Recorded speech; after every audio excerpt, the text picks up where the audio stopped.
I think there was a hangover last year, guys. I do think that there was.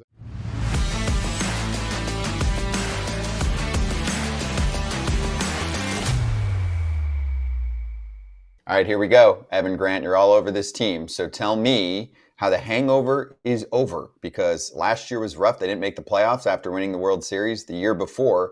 Do you feel like the Rangers are set to compete for another World Series title? And you can also mix in how you think the division not improving much should help their cause. I think that 86, 87 wins might be what wins this division. It's not a greatly improved division from top to bottom, but I do think the Rangers made a significant number of targeted improvements. I think there was a hangover last year, guys. I do think that there was. I think that in today's day and age, with as long as the offseason goes, as many rounds as there are, and particularly when you are on a team that has never won before, there are some things that make the offseason shorter, and it makes it a little bit more difficult to bounce back. And I think the Rangers did have some trouble with that, but I also think that there were a number of injuries that really contributed to that. And that, for me, is where I think this team is significantly different. They've addressed the starting rotation. They've addressed some issues in the bullpen in terms of overhauling that. But I think when we get down to health, guys like Josh Young, guys like Evan Carter, those were two guys that they missed in their lineup significantly, and I think that made a big difference in their lineup last year. I think this team is healthier and better prepared to attack the 2025 season. Ooh, health. I love that you said health, because is deGrom going to come back this year and be the guy? I mean, you let it right in there for me. I appreciate that. Is he going to be the guy? Is he going to be the guy, and will he stay healthy? And do they have a plan to keep him healthy? Eric, that was a cookie, right? I gave you a cookie right there. That was easy. Yep. Yeah. Listen, we talked to deGrom on Saturday. The Rangers had their fan fest on Saturday, and they tried to pin Jacob down on what he thinks he can do this year. I think that the one thing he did allow was he's free. He's actually thrown a bullpen already this winter. He is, and I think his mind is clearer than it's been in years. I'm not certain that even when he went to spring training in 23 with the Rangers after doing the free agency deal and everything that was involved there, I'm not so sure that there wasn't something in the back of his head thinking, I don't know if I'm 100%.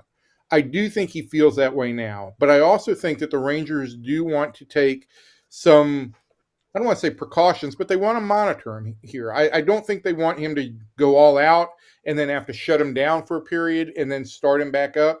So I think it's going to be a fairly gradual buildup. I won't be surprised to see Jacob come out to start the season if he's healthy, make a 3 or a 4 inning start a couple of times through the rotations, and more slowly build up.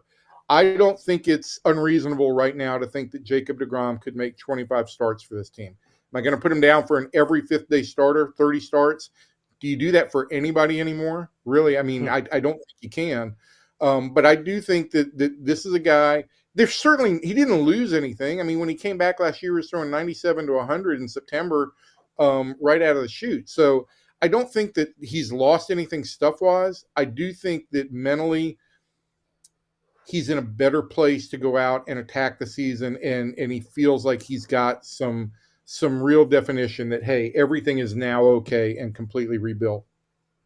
On the same note, forget just Jacob deGrom. What about Malley? What about Kumar Rocker? Right? Even Bradford you could throw in for this starting rotation. It's not just deGrom they're counting on being healthy. They're counting on other people coming back. Are they going to be able to join Jacob deGrom and be healthy for the season? Well, that's why I think, they had made Nathan Eovaldi their number one offseason target, and that's why I think it was important to bring Evo back, because they did need to add at least one starter. But I think that this team goes into spring training with a deeper pool of healthy starters than it did last year. The one interesting name that you mentioned there is Tyler Malley, and we only saw him make 3 starts last year, and then he was shut down. And we haven't gotten a chance to speak to Tyler this offseason. The Rangers say that everything is fine and full go, but he is a little bit of a mystery. Cody Bradford appears to be healthy. He came back at the end of last year and pitched well. But if you go to camp right now, you've got deGrom, Malley, John Gray, Cody Bradford, Eovaldi, You mentioned Kumar Rocker, Jack Leiter, and then I think that there's a couple of minor league kids who are going to be in the mix fairly early in the year. They've got about a 9-man pool. I think that they could probably use another veteran non-roster option or two that they go to spring training with. But I do think that this is a team that's got more depth and more health going into spring training than it did a year ago. Will Wyatt Langford take the next step into that elite draft pick? Was going to be rookie of the year? Is he going to take that next step? But along with that, as he's taking the next step, can Evan Carter come along with him and be the same Evan Carter, 3-2 Carter that he was in the playoffs or in the World Series in 23? Well, I think I feel better about answering the Langford portion of the question first, Eric, because if you look at Wyatt Langford and you look at where he was last September when he was AL Rookie of the Month and AL Player of the Month with an over 900 OPS, we saw a player who did get off to a slow start last year, and I think there was some issue with his swing, and he was swinging a little bit too uphill, and it took a little bit of time to get out of that, but we saw a guy who finished really, really strong. And so I think that the Rangers, quite frankly, I think the Rangers are happier that if there was going to be some mismatch to his season, that he started out slow and made progress as the year went on, rather than starting out fast and then all of a sudden couldn't figure things out. I think that what we saw in spring training last year indicated a kid who was really, really special. What we saw at the end of the year was a kid who had not learned his swing, but made the adjustments he needed to with his swing and was really giving pitchers a difficult time and finishing strong in what amounted to is really his first full professional baseball season. Because remember, he was a draft pick in 23 and went straight from Florida into the minor leagues. So I'm fairly confident that Wyatt Langford is an everyday star ready to ascend to a higher level this year. For Evan Carter, Right. I think the bigger question is there's been 2 significant back injuries there, right? He's only 22 years old, and he's missed most of 2 seasons with back injuries. That's concerning for everybody. He spoke this weekend and indicated that he is, again, had no restrictions, that he is swinging well, he feels healthy, and he is ready to go for spring training. All of that said, the one thing that I don't think the Rangers have gotten a full answer on yet is how well Evan Carter can handle left-handed pitching in the big leagues. In a very small sample in 2023, didn't have any hits against left-handers.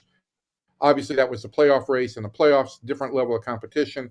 And last year, when he wasn't really healthy, he really struggled against left-handed pitching. So I think that's going to be the thing that the Rangers work him in a little bit more slowly on, is how he fares against left-handed pitching and how much he plays against left-handed pitching.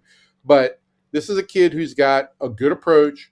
He's got good strike zone recognition. And I think if he's healthy, we're going to see a kid who is certainly capable of a high on-base percentage, and I do think it's going to be a little bit of a work in progress as he gets more comfortable against lefties.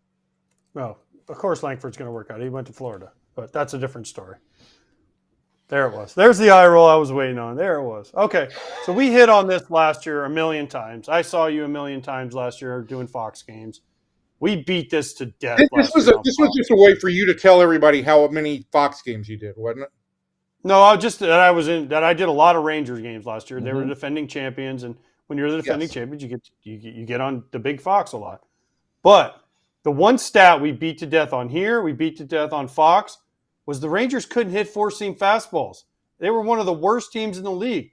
How are they going to improve on that? I know Jock Peterson and Jake Berger have great numbers against those pitches, but how's the rest of the team going to improve on it? It's not like you wake up overnight and say, man, I got younger, and now all of a sudden my bat speed is quicker. So other than what they did, how will they get better against that pitch? Well, look, for me, AJ, that's one of the primary storylines, right, is they were awful against the four-seamer. And I'm glad you brought up Berger and Peterson, because those are two additions that I think were targeted with the idea of being able to really make some adjustments against the four-seamer.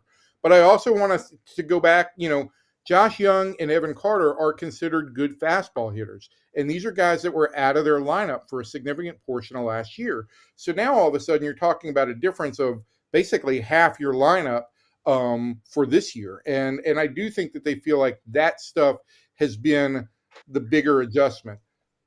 The other thing I would mention is that it took all year for Adolis Garcia to really get kind of a hitch, kind of a bat cock out of his swing. And in September, he did show some results against the fastball.